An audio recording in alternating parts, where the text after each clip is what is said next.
Ms. Fleming, if you would do roll call, please. Pat Rooney. Here. Alan Ward. Here. John Maston. Here. Kathy Fox. Here. Nicole Cohen. Here.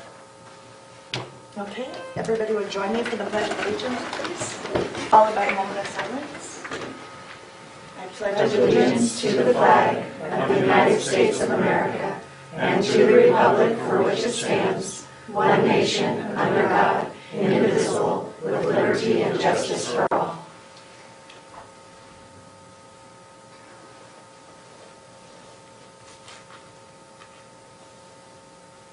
Thank you.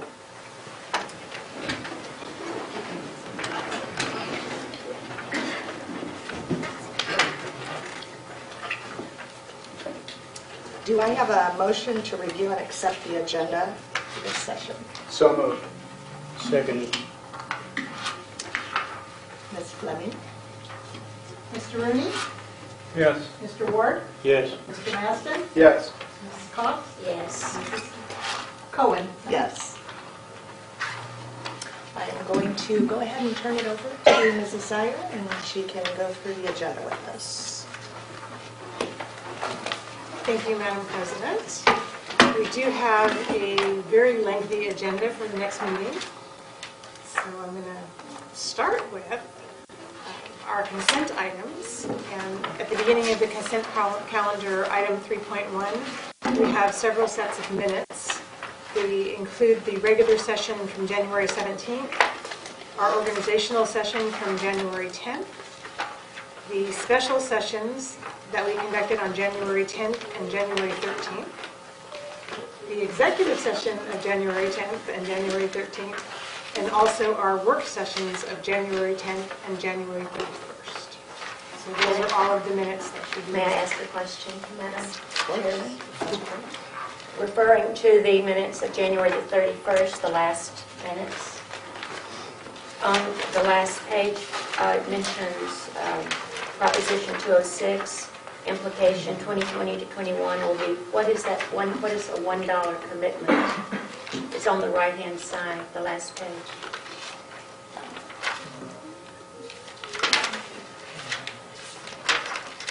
For January 31st?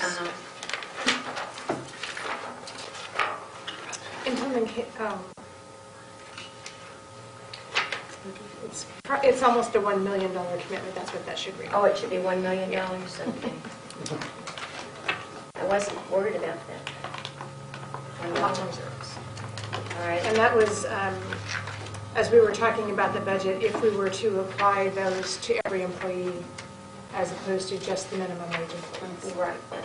And then I just wanted to clarify, because I know these are just the minutes, but we mentioned this year we are proposing to pay for the dependent coverage. Yes. But this makes a reference to the following year. And I just want to clarify that these are only minutes, that this is not a motion that we might reconsider. Correct. Knowing that the Affordable Care Act may not be resolved in the next 2 years, things might be way up in the air, and so I just want to make sure that we might cover it for another year. Okay. That was all.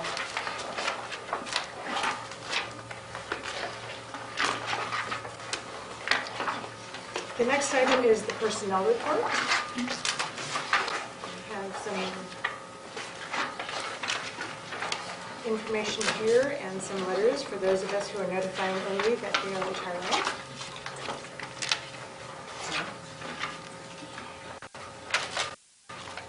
Item 3.1.5 is the recommendation to approve the that were discussed at our work session. The evaluation of the school board, that exhibit, is actually a worksheet, and so that clarifies a worksheet. And then the second item is the public participation, and that has been revised to include some explanation at the top of that form. So those are the two changes on exhibits for the consent calendar. I would have a comment on that as well. See, I read this very carefully. Assuming that this should pass at the next board meeting, at the beginning it says there will be a 5-minute time limit. Minutes. Well, that I didn't even notice that, but what I wanted to say is to make certain that this gets changed on the web page, because on the web page it says to please keep your comments short.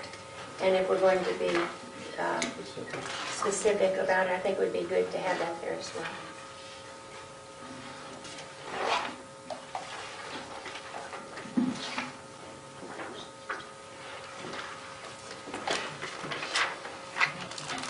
Item 3.1.6 is a request to increase our contract with Soliant for their caseload increase. We have more students that need to be served, so this would have an impact of about $3,000 for this year to increase the caseload. And that is the consent calendar. The action items start with 5.1. And we actually have these student trips that are on this agenda. The first one is the Key Club, and that is looking to send approximately 30 students to El Paso, Texas for the Southwest District Conference in March. 5.2 is the educational tour group travel, and this is the educational tour group trip to England, France, and Spain. They're looking to send approximately 35 students after school is out. Then we have on 5.3, this is for our HOSA and our medical terminology class, and the HOSA is the Health Occupations student group, to attend the Bodies exhibit in Las Vegas on March 31st. That is a one-day. And then 5.4 is the student council. The AASC, which is the Association of Student Councils, has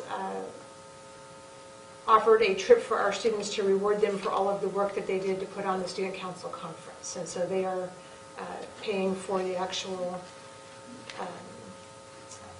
tickets for the students to go to Six Flags in Valencia. Then item 5.5 is Capturing Kids' Hearts training. And this one is being offered, and I can go into more detail, but we had the award that we won on the National Showcase School Award. And so this training was offered at that time. We did not hold it last year. And so we are wanting to hold it this year after school's out for any teachers who have not been trained at any of our CKH schools. We currently have Thunderbolt, Oro Grande, Smoke Tree, Starline, Jamaica, and Nautilus that are utilizing that program, so this would be open to teachers who have not been trained yet. Could we step back to 5.4 for just a moment? Sure. I just have a question because I'm not familiar with it. Transportation by bus at $35 a person. Is that prorated for the use of our buses, or what type of bus fee is that?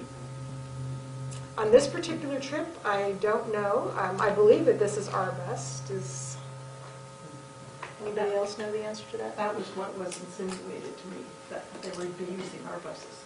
Usually, if it's not our buses, it'll say charter bus. And that's to pay for the bus driver. They have to get them a room during the day to rest. Okay. And I can find that out. Yeah, I would like to know, $35 a person for 40 people. It's a pretty good chunk of money. And I'd just like to know how we're splitting that all up.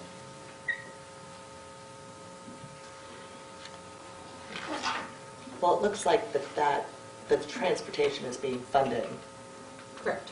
So this is how much we are charging them. to pay for this trip for our students. But if it was our students paying for it, we would still have a fee, so we can find that.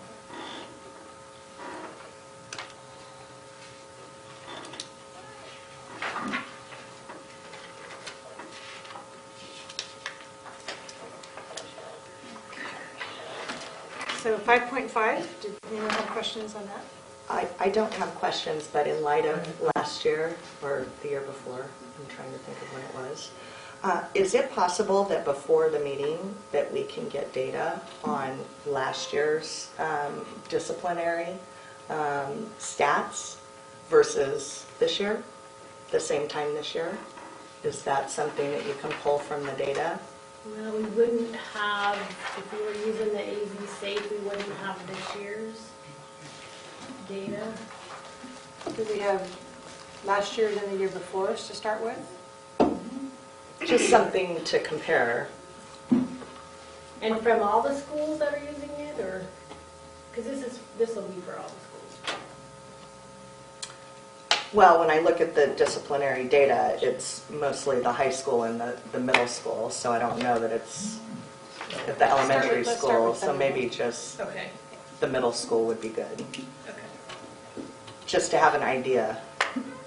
Because I remember we discussed that at the last time we went through this, and I know that the data was brought back and read to me, but I didn't see it. I mean, I read the letters of recommendation and whatnot, but, so it would just be nice to have that. Okay. Does, so this year it's paid for, is that correct, according to this?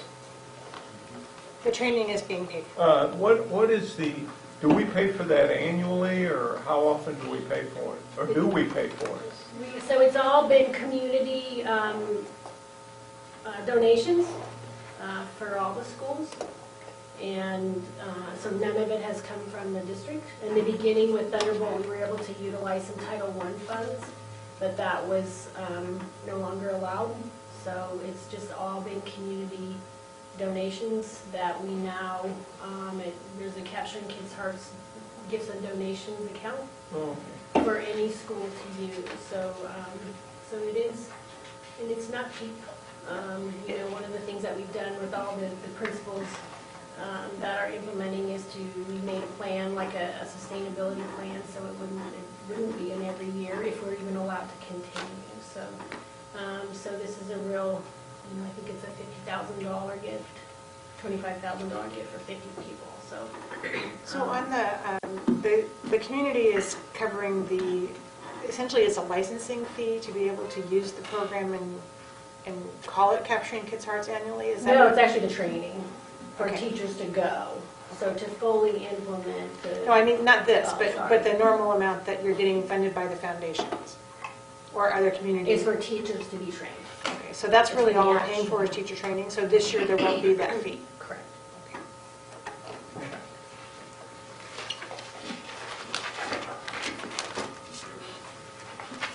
Okay, item 5.6. This is the contract with the professional group to provide support services to Mr. Murray as he is learning his job in a new position. This is a not-to-exceed contract for $49,000. We do not believe it will get anywhere near that amount, but that's the maximum that we would be able to spend with it. The contract letter is from Carolyn Brackley, who is the owner of the firm, but the person with whom we are contracting is Leanne Brooks. So I want you to be aware that that was the name that was mentioned to the On this one thing here where it says not to exceed, but you say you don't think we'll get near that? I don't think so. What does near that mean? I know that Mr. Murray and I have already talked about it because he has so many other connections now as he's attending courses. This would be really for those things that he wants to make sure that we don't use. So I would say we're talking about estimated hours at 275 hours. We won't go anywhere near 275 hours. And much of that work can be by phone. I suspect that we will have her out probably once, at least, as we're getting ready to do this upcoming budget, because we're going to want to have somebody with some hands-on on our materials. So I'm sorry, that's not a very refined answer, but it's not going to be 275 hours, I can tell you that. The reason I asked that question is that on November the 15th, there was an agenda action item on the approval of the former business director. And the idea of the contract was $50 per hour with a ceiling of $10,000. And so when all of a sudden I see we have this, and then there's what I think is a considerable jump up, I get very concerned over that. If we had an opportunity to get something where it wouldn't exceed $10,000, all of a sudden we're looking at the not to exceed 49,000. As far as a board member, is this a judicious decision to go this way? And that's why I'm wondering that here. And so when I saw that immediately, I wondered about that. So this is a professional consulting group, which the fees are much greater for that. And this individual has worked in several districts throughout the state, so she brings some of that expertise as well as those connections.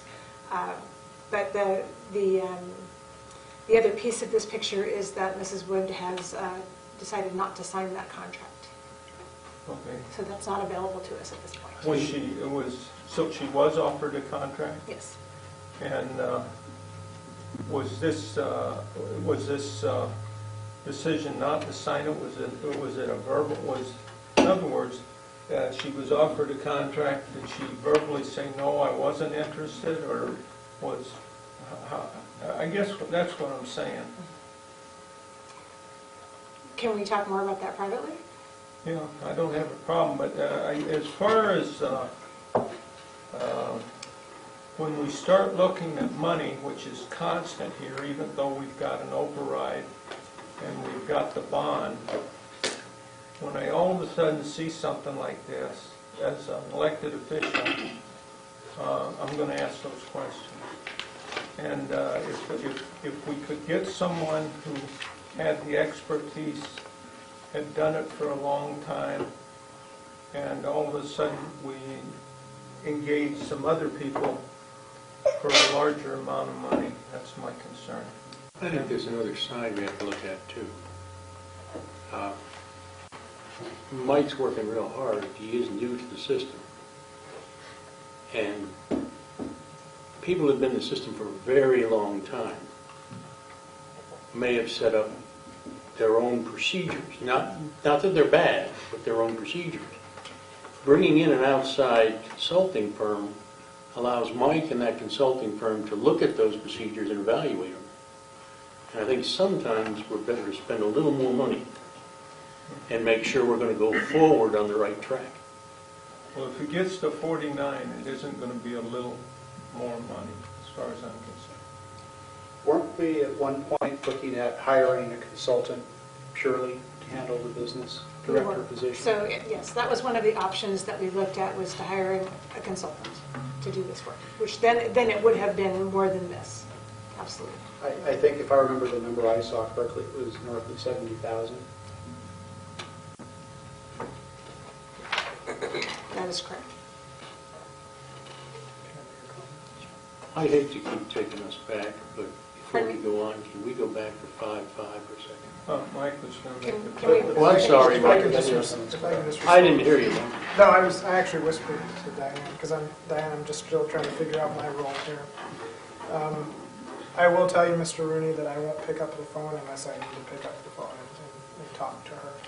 I've already made a few other phone calls to people who are already in the industry and sit in my seat and have been doing it for many years, and have done that based on my contacts with them through these courses that I've been taking. And it hasn't cost the district a penny. And so if I can do that and continue to do that, I will do that. This right here is a safety net when we get close to putting the budget together and finalizing that. But there are many individuals out there who I can call and have been calling to just run some things by them just to make sure I'm on the right track. Okay. So I just, for between myself and you and the board, I will not pick up the phone unless I need to. I'm mindful of that, and in my opinion, if I can avoid doing that, then we're all better off as a district. Thank you. You wanted to go back? Yeah, I'm sorry, on 5.5, the only thing I wanted to ask is, do we have or can we access the syllabus for this? That we're sending teachers to be trained. I'd like to know what they're being actually trained in. And I bring that up because there are a lot of programs floating around out there right now, and some of them have very liberal slants. And I'd just like to see the syllabus, just like to know what we're training the teachers.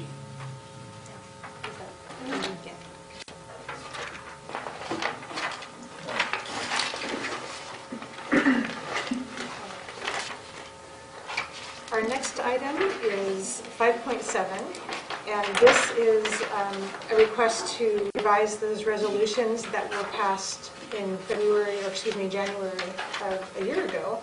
I believe they were passed in January. They could be in June.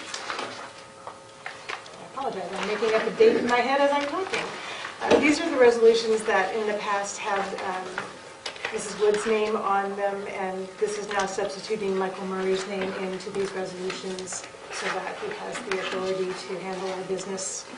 So there are several of them here, and they are exactly as originally approved by the board with the substitution of that name. You can see the areas that are underlined. The one that is actually a little bit different is the last page of that section, because this is where we added in just for this year the names of the other directors should we need to use them in an emergency. I just have a question on the food services.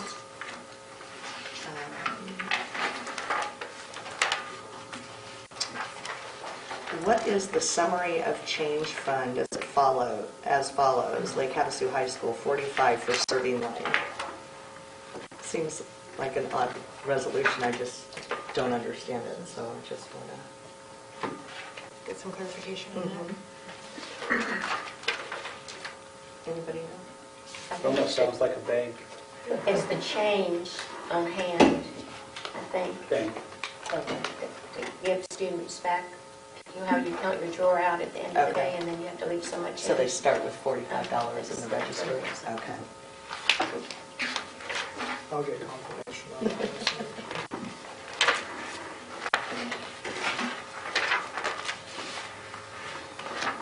Item 5.8, this is where we will be bringing forward the compensation package for 17-18 for the board's approval. And this was presented to the board at our workshop, so that is the same information that will come forward, and would like to be able to present that at the board meeting for everyone to see. The package does address salary in terms of base pay and longevity, and then also recommends a comprehensive salary study. Benefits addresses a 5% increase to our per employee contribution, as well as a contribution to the reserve for the EBT for stability's sake. And then also some funding for coaching salaries that would allow us to reduce the athletic fees, which are also on this agenda. Because this is a compensation package, we are also looking for the approval here of our 301 funds and how those are allocated. So there's a description here of that information. What our goal is to be able to offer contracts, bring the contracts to the March meeting for approval from the board so that we can get our contracts out there and offered. We currently don't have the information on the insurance benefits, so that would be done separately. That's what this item is. So, Go ahead. I just wanted to know the payout for Fund 11, 12, and 13 when the information is brought from last year. Just as a, I know it's in the CAFR somewhere. The amounts that they're going to get from last year. From last year. Those change. Right, that's why I went last year. I'm sorry, did you, Pat, have You something? know, I'm just going to say this. I'm real happy to see that because of the, override and all that, that the participation fee goes down to 400 and 200 at the high school and the middle school respectively. However, I would, down the line, I would like us not to charge kids to participate in these good activities. And it's often, when I was at the high school as the athletic director and I ran these statistics, it showed that our athletes, I didn't run it for all the activities, but I talked about all activities. But just for the athletes alone, they had a higher GPA than the general student body. They had better school attendance, and they had less discipline issues. And these things, and it gives kids an opportunity to get recognition and bring recognition to our town. Just like this student council convention we had, are these kids that excel. And then, and all they really do is they get a medal or a trophy, and they go all out to do this. And then we talk about diversity training and understanding other individuals and all these type of things. And you learn that on the athletic fields and arenas of America so well, because you're not only competing against people that don't look like you, your teammates may not be the same group you are. And so you have a common goal, and you learn those lessons that help you in life, and particularly in the area of teamwork. And in the time I've been here, I've seen many of these people who participated go on to be successful, whether they get a college education or they don't, whether they stay in the community or they move on and all that. And you know, they pay a lot of, they pay for their meals now. They pay for their shoes. They pay for all of this stuff. And at one time we didn't. And I know, I don't want to belabor it, but the ideal situation would be to get down, and I think if that happened, we would really broaden our participation. And the broader that is in everything, the less problems you have in a school, and the more kids are focused on getting an education. I want to concur with Mr. Rooney on that. I said before I ever got elected to the board, I wanted to see fees reduced. I'd like to see fees go on if I could do it. And not just in athletics. We've got fees on almost everything a student does now. And we ought to be able to make some cuts someplace. And I know we're late into this budget for next year. I think we ought to make it a focus to reduce them as much as we can. I'd like to point out that we are one of the few high schools in the state that charges fees at all. And I've never figured out how they could pull it off. And they're always shocked when I talk to people from those schools that we not only had to charge $400, but had to charge $800. It's just a mystery. I don't understand it. I'm going to actually agree with Pat. He was the athletic director when I was in high school, and you didn't pay for anything. I think zero is a lofty goal, but I've got kids in sports, I've got kids in band, and my pocket's getting picked left, right, center to keep them going. And not that I don't pay it, not that I don't want to pay it, I write those checks, but I look at this and I look at parents out in the community that aren't in the position that I'm in, and how do they do it? I mean, kids are knocking on doors begging for tax credit money, hoping they can put things together. Zero's a lofty goal, but I'd love to see it where we could get, band, some of the extracurriculars, football, baseball, the sports, down to $100, maybe $200 on the outside where it's a flat fee. It's a tough order. I mean, you've got travel in it. We just saw, $35 per kid per trip. It's a tall order, but let's find a way if we can do it. Let's get it as low as we can. Can I being an athlete at that time, we had a huge athletic booster club that supported it, though. And as an athlete, I was committed. We had a commitment, right, Coach? Yes, you did. That we had to actually raise a certain amount of money. So the commitment came from the athletic boosters, not from the tax credit, but we're still raising funds.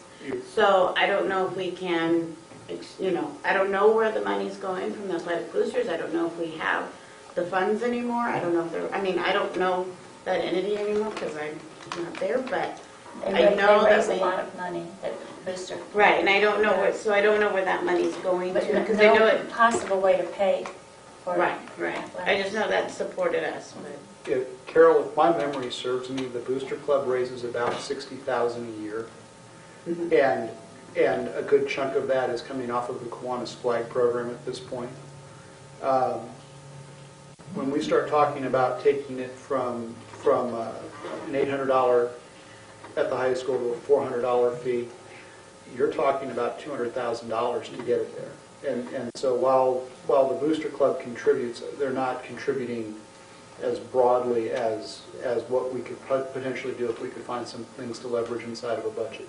And I do know when you and I went to school, there was no girls softball. So that's 3 extra teams right there. That's been since 1990 or 89. And then soccer has started. So we have programs that have increased since the 90s. So, I mean, we are having to fund more. But yes, it would be nice to be able to, Well, you may not be able to get rid of all of it, but you could trim some of it down. I mean, you know, I was looking over all the fees the other day, and I don't even know if this is on there, but let's just give an example. Chess club, $20. It's chess, you know, you got a board, you got men, you got... You have to replace the rook when it gets lost. Yeah, I'm just saying. It's, you know, you got to ask yourself sometimes, you know, are these necessary assessments? Or are they so that we can have a dinner at the end of the month? You know, I mean, and I think we can just look at it, examine it, and do the cuts where we can make it. I'd like to make a point, not just for athletics, but I know when my son was in band, that 1 year at the high school, the uniforms had to be replaced. It was over $100,000 to buy new uniforms. Back in the 80s, that would have been $100,000, was just still shocking, but back then it was just so much money. And of course, they have not had uniforms forever. And if you look closely at their uniforms, they're threadbare. They take such good care of those uniforms, and the parents are, you know, trying to keep them together.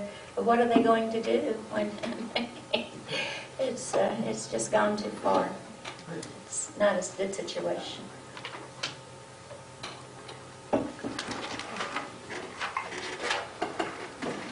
Item 5.9 are the first reading of 2 policy revisions, actually 3 policy revisions. This would be the school board meetings policy, the agenda policy and exhibit, and the rules of order. So the first one is just the change of date. The second one on the agenda, it actually takes the regular meeting agenda and creates an exhibit for that so that it can be more easily adjusted should the board see a need to do so. And then the actual exhibit is the next item there. And then on BEDD, rules of order, we have modified that to suggest that generally the board will follow the Roberts Rules. The only thing that I would like to clarify on this action item is that we don't need to wait for the second reading and the approval of it to change the order of our agenda. That's correct. Okay. So we will start with our new agenda. Yeah, I've already given her a copy to look at for March. Perfect. I'm talking about Tuesday night. No, I'm asking legitimately. So are we going to follow the new agenda format on Tuesday evening? We can. I think It has to go to first reading, and this is first reading. Well, I understand in order to change the policy, but in order to actually institute the change, do we really have to wait for the policy to be approved? I think that you have the option as the president to change the order of the agenda. So if you wanted to do the call to the public after 1.5, you could do that. Okay. I would just state it before as the meeting is starting, so people would be aware of it. Okay.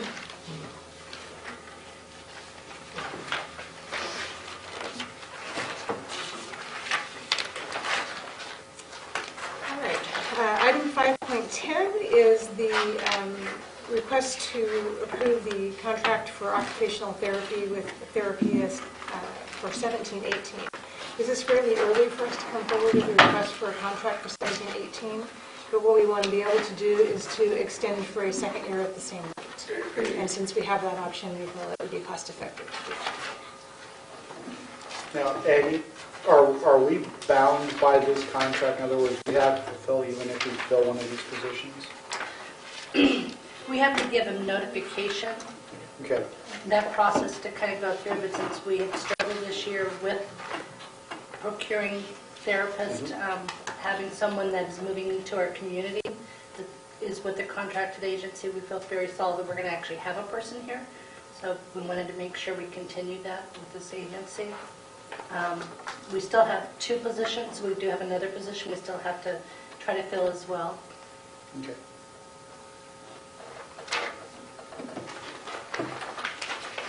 Item 5.11 is, so this is one change that we did implement, is the action item for all of our vouchers.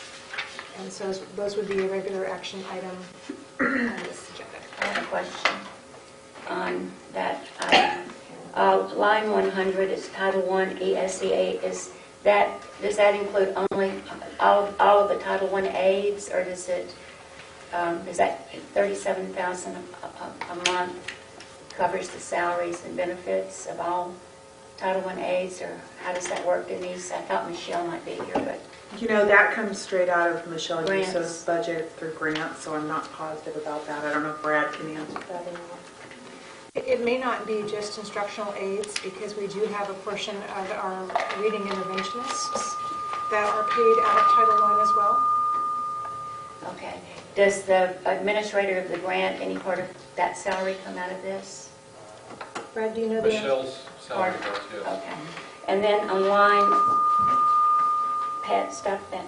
Line 505. Line 505, what is that? We're leasing a school plant. What is that? $48,000. Line 500. 505. I have that right here.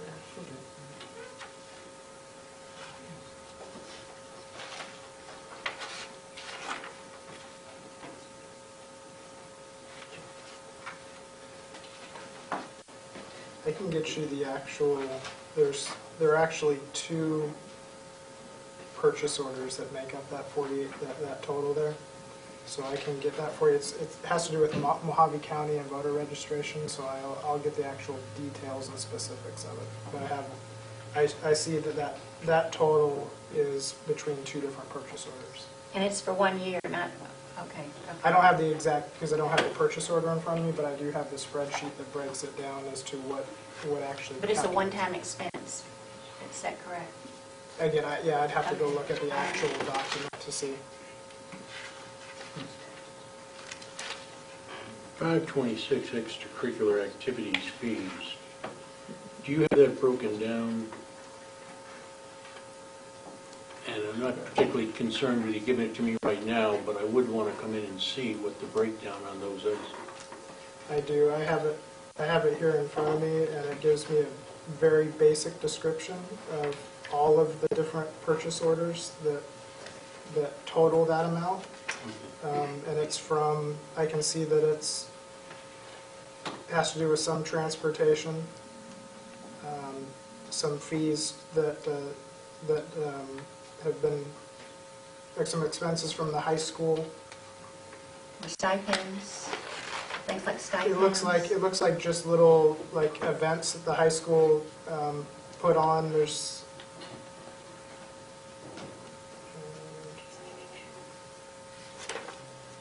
So every single approved club for tax credit, their expenditures would show in here. there's probably 25 purchase orders that total that amount, and most of them are smaller dollar amounts, and it's just, there's such a wide variety of different things under that. No problem. Like I said, if I want to, I could come into you and take a Yeah, look. like I said, I have them all identified here. I Fine. can take you right to the file for the specific. No, that's fine. I just wanted to know we could identify. Yep, Now, Mike, these are from December. correct. December 1st to the. Are we going to continue to have a fairly decent lag like this in this reporting, or is this something where we can accelerate it by about 30 days? I'm hoping to do that, but I'm not sure what the reconciliation timeline is on that, on when we get reports back from the county. So as I get more up to speed on that, I can hopefully give you more real time, or at least 1 month. My hope would be, if this is February, that I can give you a January report. So I'll look into that. Okay. I know there is quite a bit of delay when it comes to receiving information from the county and other agencies.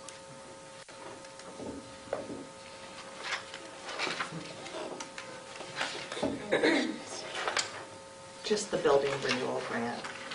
I want to make a note of what that is for.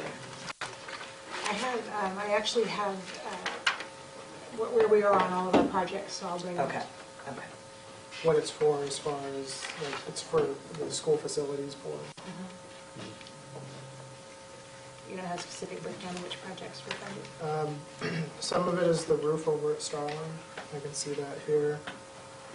Looks like architectural fees also relating to Starline's roof. And it looks like some air conditioning, which could be different school buildings at that point. It looks like there's about four invoices for air conditioning, from what I can see here.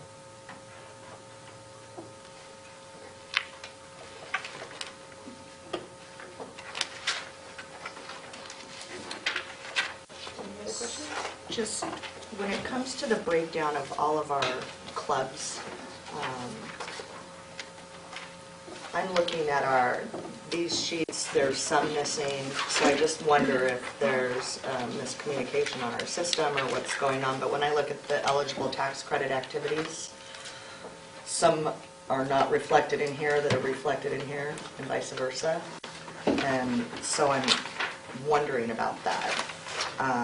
And then also, can I get a list, can we get a list of all the clubs, not just the acronym? Because I tried to search for these, and there's nowhere like the high school you can't go and read a list of clubs or what they do. And I was trying to do that. So some of them I could find at a state level, but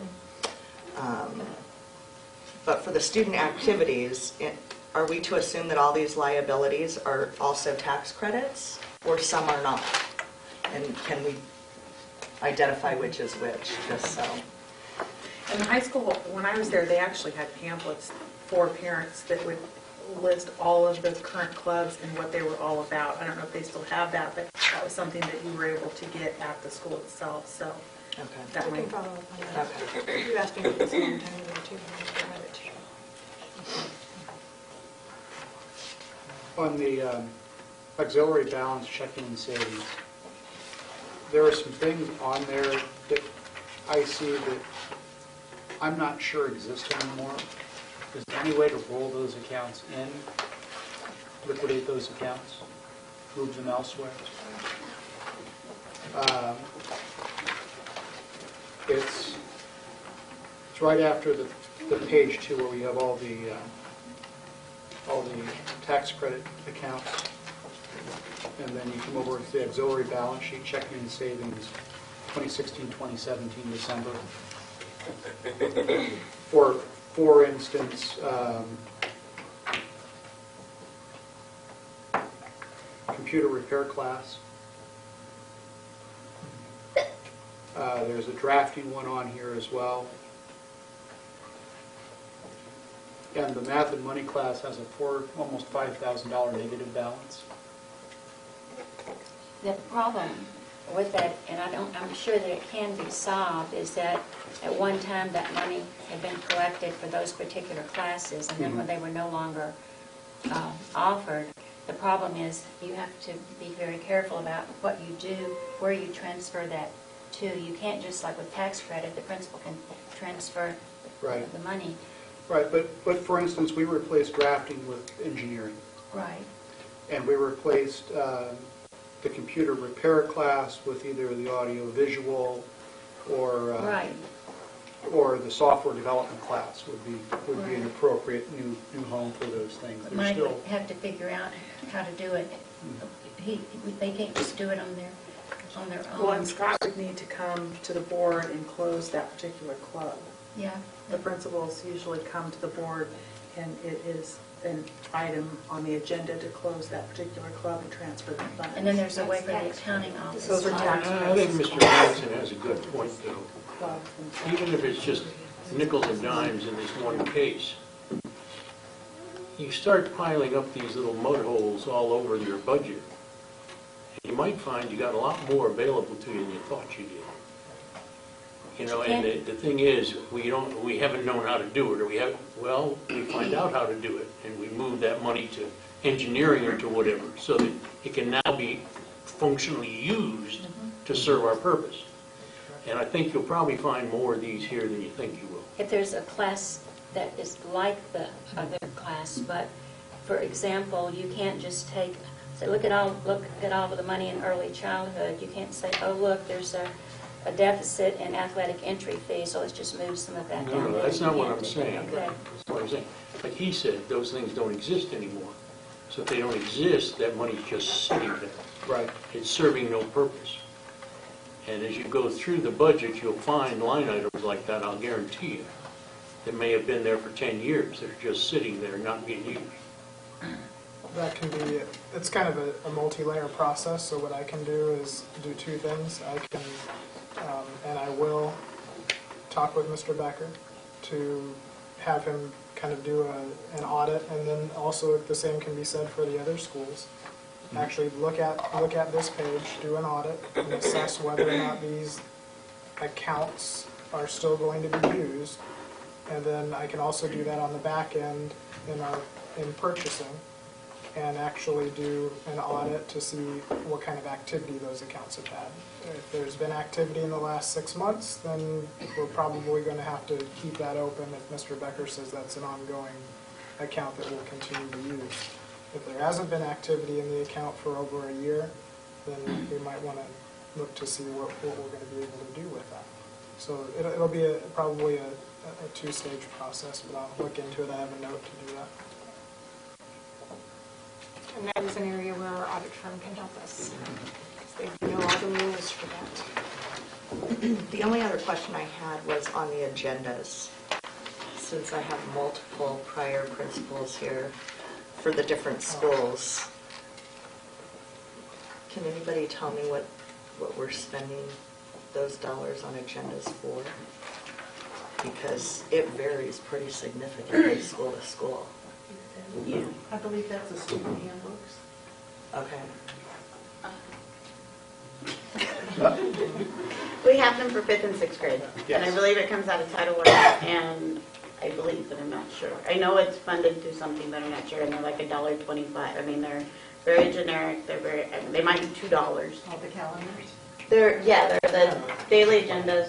We Okay. stopped using them at Thunderbolt, but we started up about the time that they stopped, but because to correlate with what Thunderbolt was doing. But the one at Thunderbolt had lots of information in it that was district related. This has this is just a very generic day planner. And it really is like, I believe, $2. And It's an organizational tool for students yes, to become. yes. But it's where they put their homework, it's where they put, I'm glad they're not agendas. no. They're called no.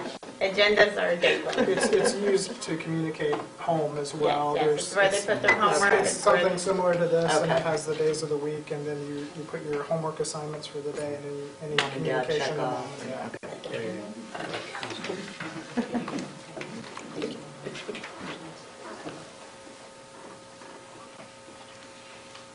Questions?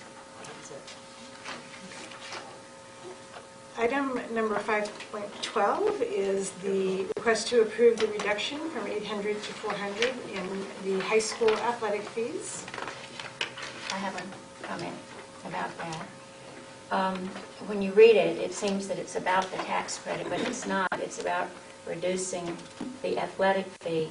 So I would suggest that the motion, that this item include the other ways to pay for the athletic fee. For example, it can be paid outright. If a donation is made, the check should be made out to, and whether it's the school or what. and that the schools, and then so that the donor knows that the school district will mail the donor a receipt that can be applied to federal and state taxes. And then number 3, tax credits can be used to pay the athletic fee. And I think if we moved that last bulleted paragraph up and made it the first bulleted paragraph, and in that we said that a student or parent may ask a parent or another individual who files taxes in Arizona, that's key in order to be able to, for the tax credit to work for you. You have to file taxes in Arizona, and so that needs to be included, I think. Isn't all that included? I mean, every student athlete is going to get one of these, and it's pretty intensive and explains everything that you're talking about. Okay. So I'm curious. This is simply the approval that the fee be lowered. Right. And then what the information here... we don't need this information. Well, no, this is just for the board to know. Okay. This is the information that explains why we're doing it and the fact that tax credits can be used, and then there's some information there. Other than that, the actual motion is simply to reduce the fee. Okay. So that's just short and sweet. We don't need the last 3 paragraphs, really. No. Well, that's just the the rationale. Background that's information. Just background. Okay. Now, in the rationale on both 512 and 513, one of them has a cap, one of them doesn't. That's correct. And I don't see a rationale past the fact that one has a cap and one doesn't. I'd like to know why we cap the middle school, but we don't cap the high school. Probably because they can and pay for their program, and the high school can't. The costs are very different at the middle school than they are at the high Understood. school. Yeah. Understood. They also, and I don't want to speak for the middle school, but one of the things in looking at the different fee structure, because we did ask them to go back and revisit from 400 to 200, is that most of the students don't participate in multiple sports. I look at it, and this gets back to the whole sports fee philosophy, but there were families that went through our school district where you had many children. It wasn't just 1 or 2 or 3 or 4, but you got into the Vitrano family or the Vanderjack family when they came through the school district, 6, 7, 8. And when we start looking at the burden of that tax or of that fee on families as you start getting into a certain size, and you have this multiple of having 3 or 4 kids in a school at one time, it can get onerous and discouraging for a family to have to pay that or have to even go out and fundraise that type of a fee. And so while I understand that cap versus no cap in relation to size and scope of program, it would be my hope that we could be able to address some type of a cap in that high school setting. It's going to be very rare that it happens, but we should have a way to address it. Ask them to provide that explanation. Perfect.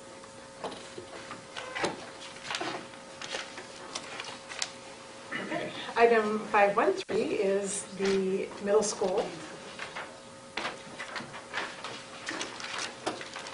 And here we actually have discriminated a little bit in terms of the fees for various sports.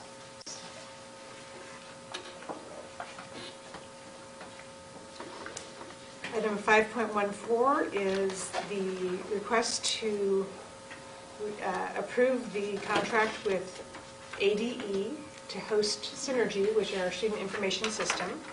And so this is an annual renewal. There's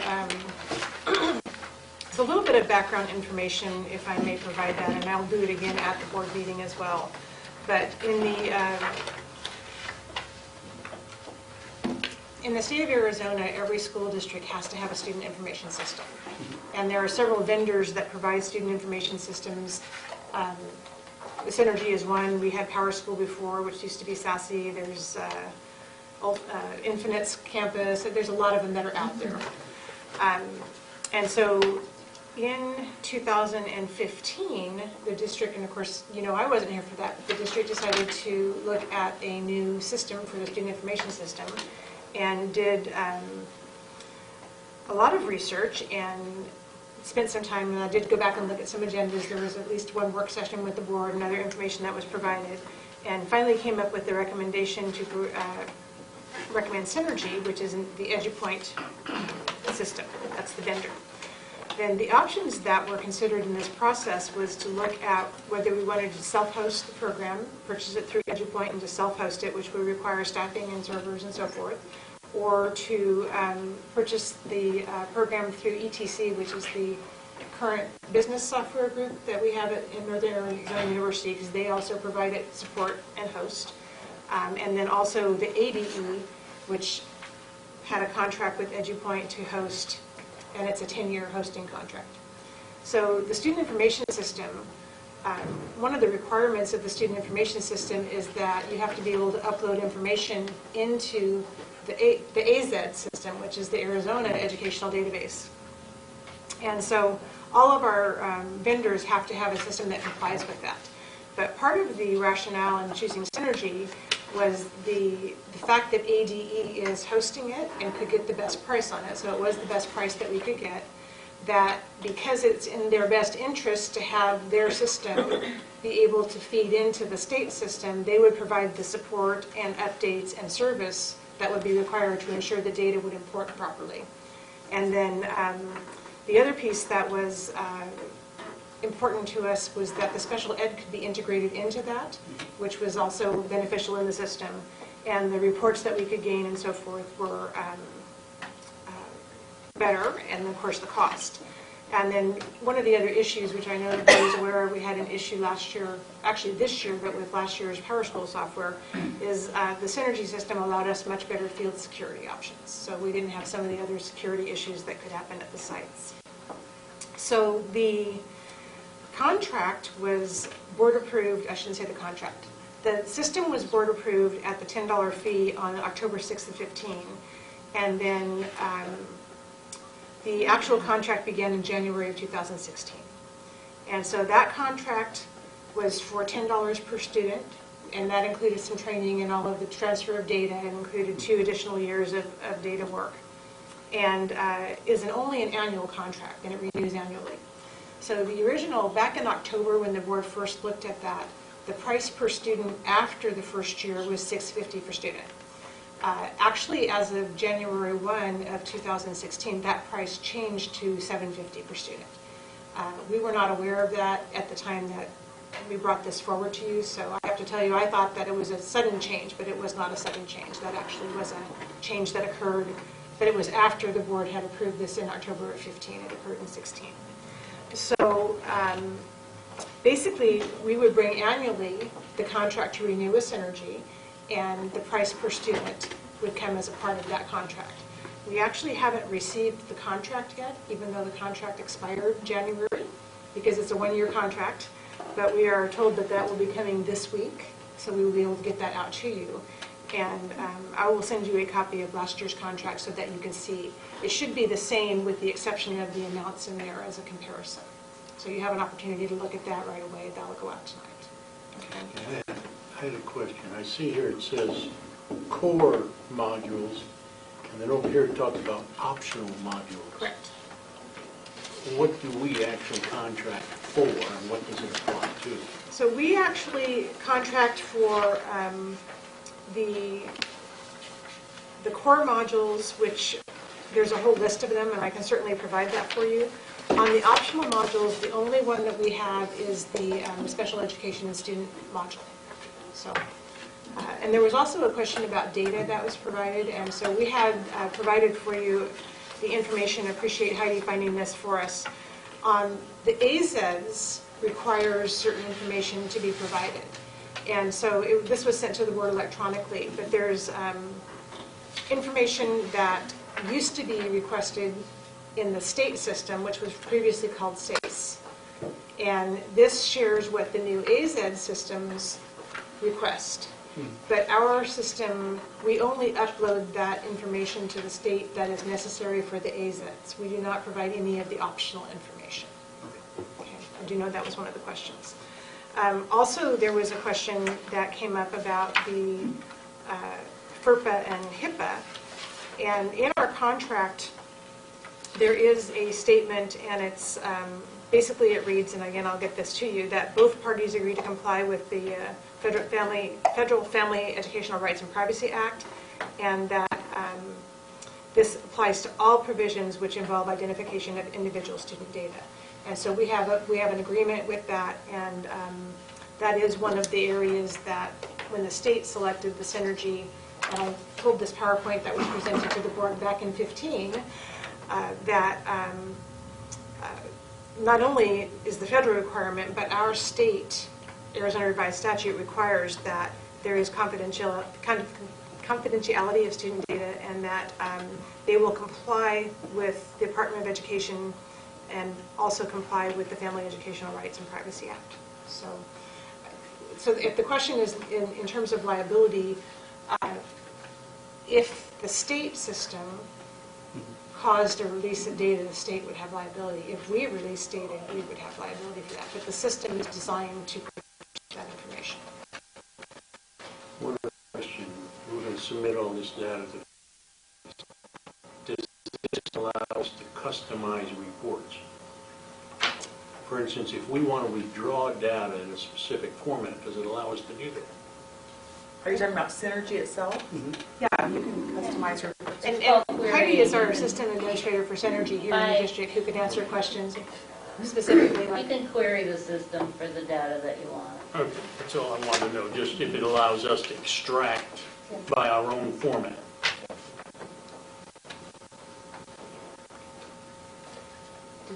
Did we answer?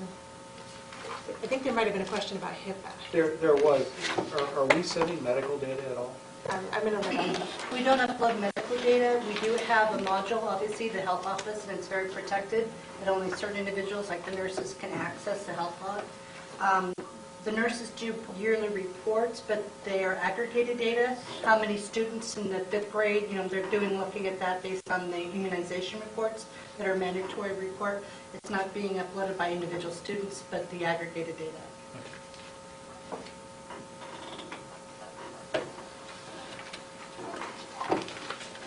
So any One more question. any more questions on the Synergy? Sorry, it says license on here. Are we licensing this or are we contracting this? Or are we doing a little bit of both? Did you hear his question? Do you know? Oh, me? Are we licensing or contracting? Do you know what it is? As far as I know, it's a license. What we're paying for basically is support and access to the system. Okay. I And mean, then, it's the same as any software renewal we've had in the past, and I believe it's referred to as licensing. Okay, guys? so if we were to terminate the contract, not today, not tomorrow, but say 5 years down the road, how do we get our data back? I don't know, because I have not been on a system we didn't host before.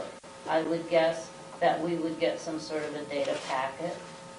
Can we find that out? Yeah.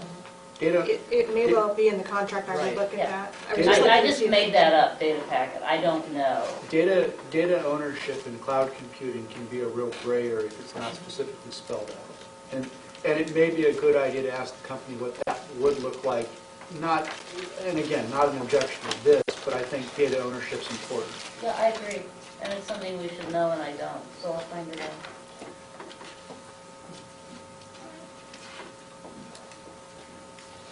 I was just looking to see if I had it on the pages that I did print. I did not. So.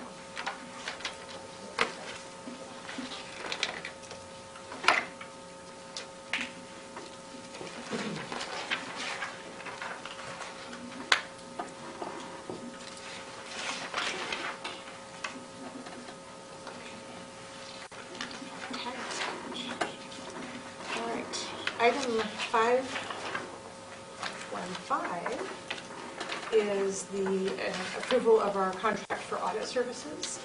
And even though the board has seen and approved our selection of Highfield Beach, we then sent it to the Auditor General for approval. And so it has been approved by the Auditor General, so we're bringing it back to the board for approval. Not that the Auditor General has approved it. So my question is, why haven't we received our CAFR? We actually, CAFR is the Annual financial, the certified annual financial report that we historically receive in December. We still haven't received Technically, it. it's our audit. Yeah. It's our audit? Yeah. Okay. So I actually signed an extension request because we were resolving 2 issues that we believe could be resolved in the audit. And so those were the minutes for the high school and the financial statements for the EBT. And so they were doing some continued work for us there, and I'm sorry, I don't remember off the top of my head the date that we should get it, but I'm thinking it's this month. Okay. So, yeah.